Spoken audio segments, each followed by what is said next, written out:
All right, tonight we start with President Barack Obama ignoring a major warning in 2014 that Russia would try to, in fact, interfere in America's elections. So, what did Obama do in 2016, 2015, 2014? Did he even try to stop it? Absolutely not. Instead, just weeks before the election, listen to what then President Obama said. I have never seen in my lifetime or in modern political history any presidential candidate trying to discredit the elections and the election process before votes have even taken place. It's unprecedented.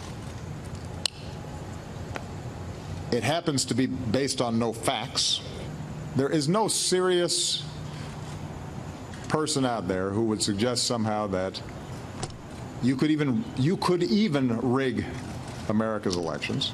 There's no evidence that that has happened in the past or that there are instances in which that will happen this time. And so I'd advise Mr. Trump to stop whining and go try to make his case to get votes. No serious person? Really, Barack Obama? He owes you, the American people, tonight an explanation. Why didn't he know? And better yet, how did he not know when he was warned in 2014? That sounds like a dereliction of duty. So it's time for President Obama to start talking, maybe even under oath. And now that you have that important background information, it makes sense why the president is firing back against this completely biased news media in this country and the Democratic Party that have wanted to destroy him from day one over this phony Russia collusion conspiracy theory. Now, the facts do not matter to the left. They have now managed to convince themselves by repeating their talking points in their echo chamber that somehow, in some way, President Trump colluded with the Russians, even though, as we have repeatedly pointed out, long over a year, to this day, there is no evidence of Trump-Russia collusion. Now, the only concrete evidence of collusion with Russia that we have is Hillary Clinton and her bought and paid for dossier that's filled with Russian lies, Russian government lies, and propaganda and salacious details that were never verified. She used that, bought that to influence an election. So just like he always does, President Trump, he's fighting back. And he's fighting back on Twitter to react to Mueller's indictment of these 13 Russian nationals for the 2016 election meddling. Now, the president writes, quote, "How funny that the fake news media doesn't want to say the Russian group was formed in 2014, long before my run for president. Maybe they knew I was going to run even though I did not know."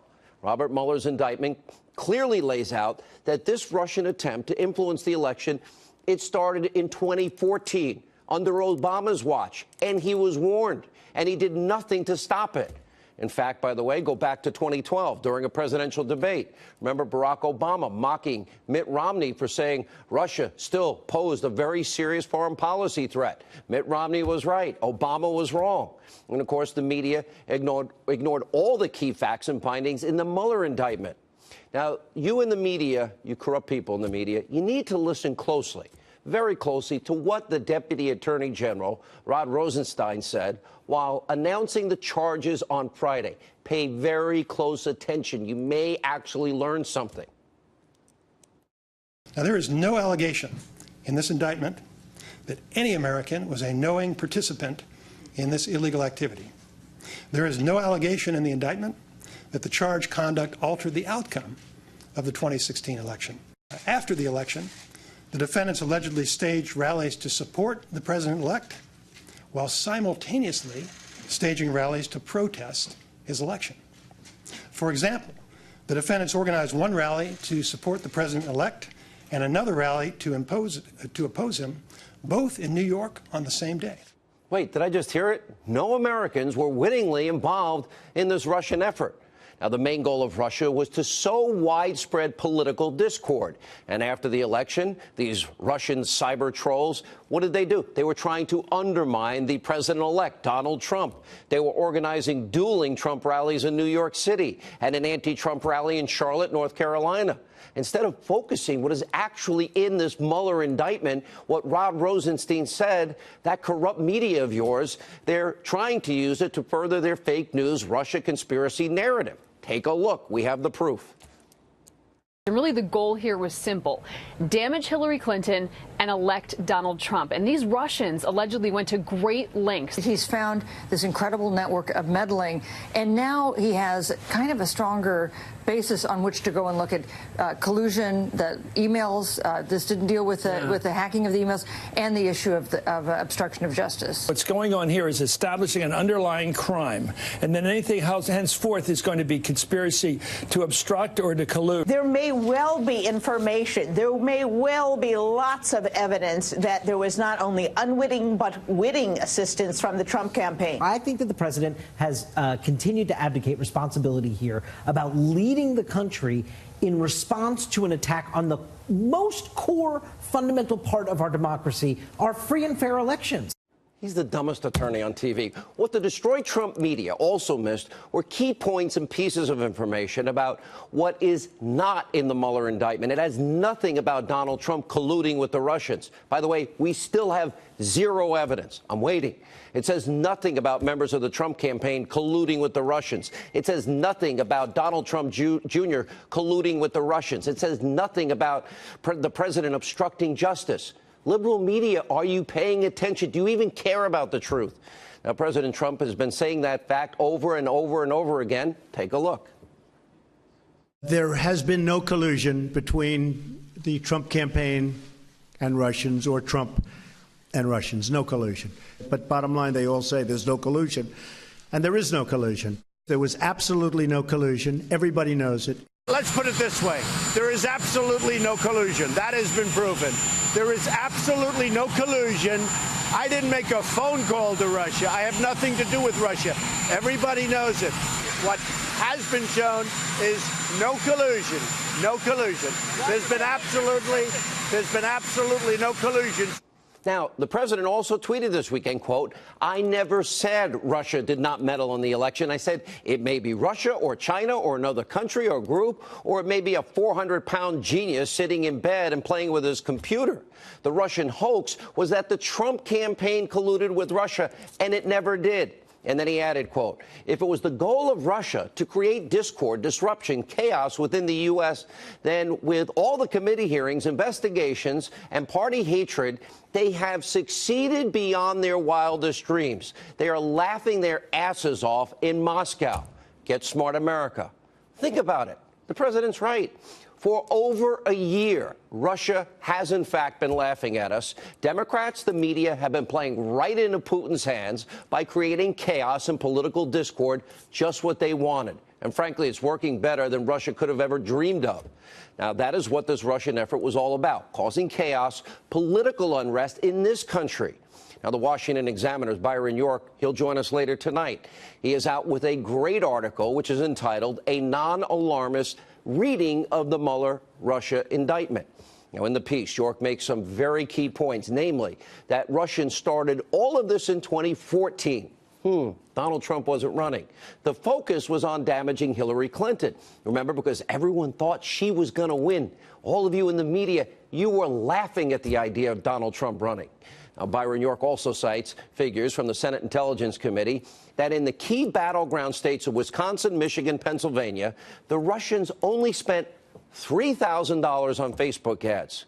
Now, also, the indictment is very vague about how much these Russian trolls spent on social media ads. It only says they spent, quote, thousands every month. Now, that number is small when you compare it to the combined $2.4 billion that the Clinton and Trump campaigns spent during the election, mostly Clinton. That's not that much money. Also tonight, a Facebook executive, he's sounding off about the Russia investigation. His name is Rob Goldman. He's the vice president of advertising at Facebook. He set the record straight on Twitter over the weekend, writing, quote, "The majority of the Russian ads spent happened after the election, their spend."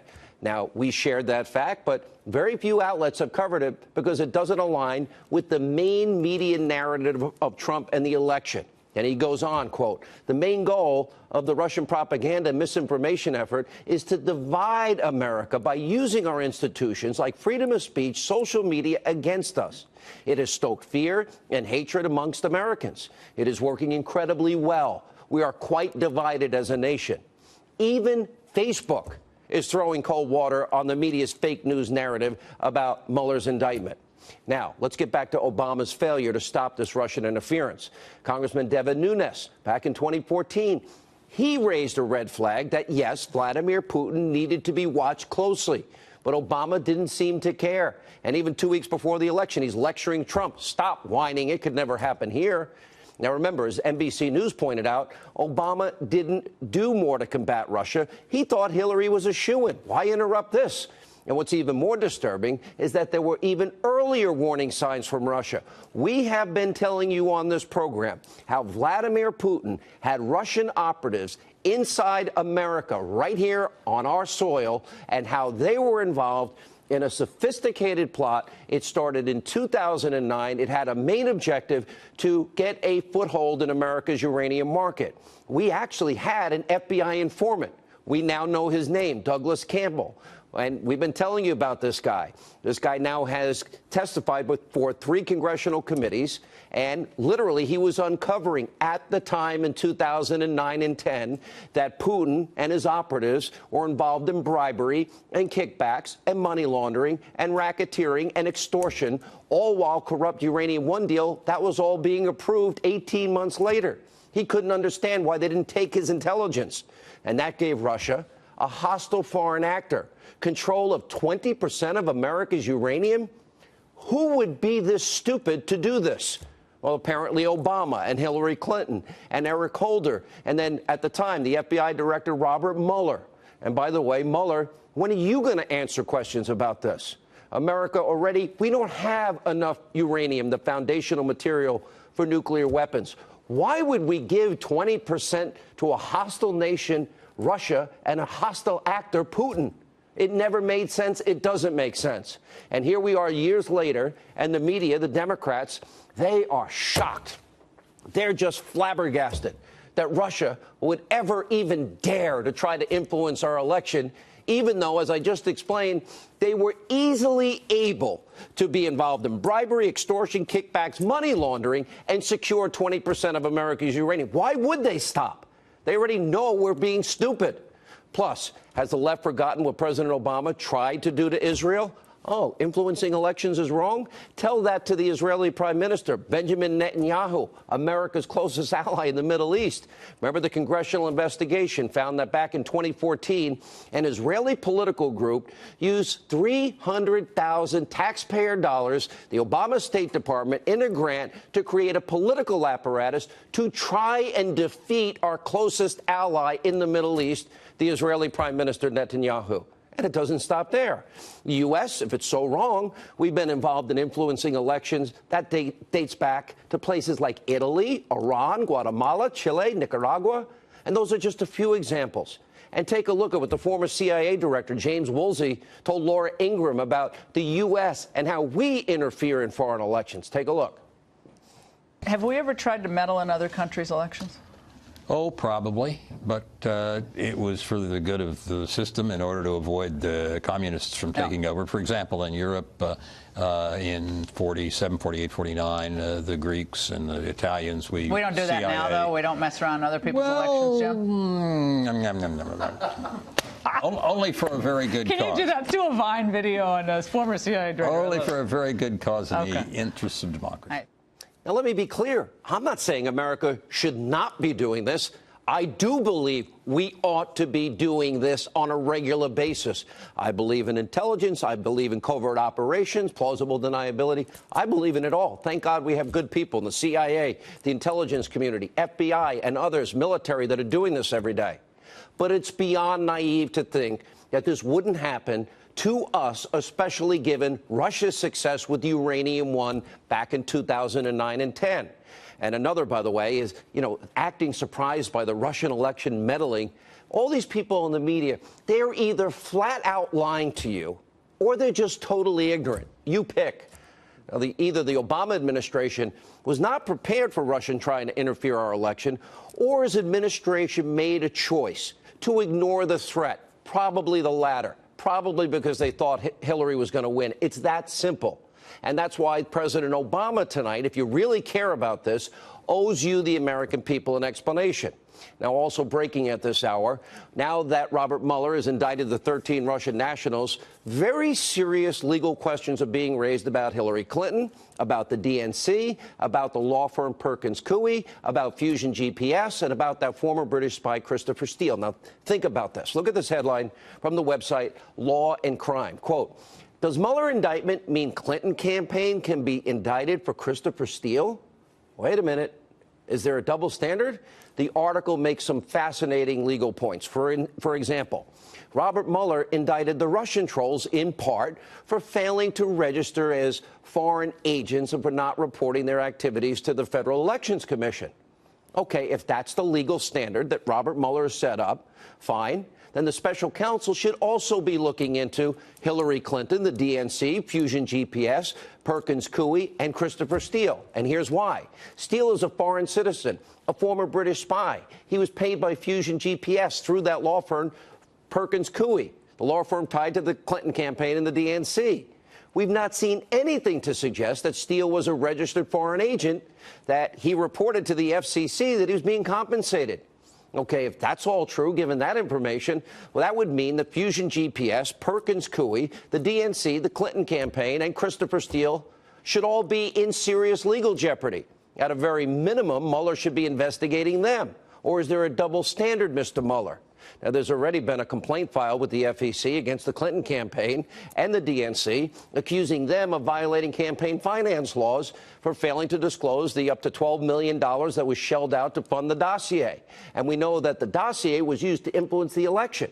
That was the whole point, to use lies to manipulate you, the American people. We also know now that it was also used by the FBI to get that FISA warrant to spy on the Trump campaign and in an election year, an opposition party candidate. Now, that is the only evidence we have after over a year, going on a year and a half, of Russian collusion in 2016 that we know exists.